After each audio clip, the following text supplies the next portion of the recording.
This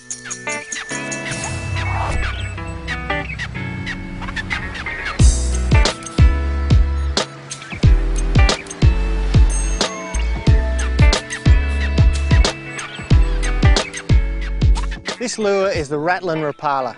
It's a sinking, hard-bodied subsurface lure, and it's actually got the action built into the front face of the lure. So instead of having a bib, the flat surface of the front part of the lure provides all of the action for it. It's made of plastic, and inside it's got 2 chambers with ball bearings in to provide very, very noisy action when it's under the water. That action, or that noise under the water when the lure is vibrating, sends out great audio underwater because noise travels much more efficiently under the water.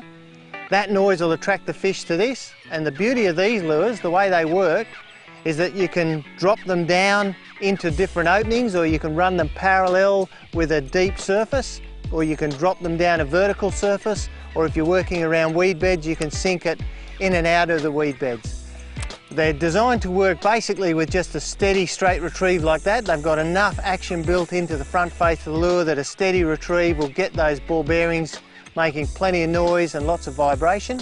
The next retrieve you can use is called a rip and stop. And what I'm going to do is I'm going to cast the lure out.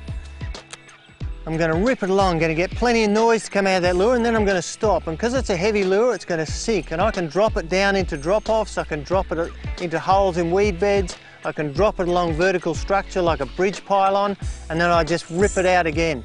That rip and stop, that's a great retrieve to use when you've got an uneven surface on the bottom, or if you're just trying to speculate around areas where you actually can't see any fish.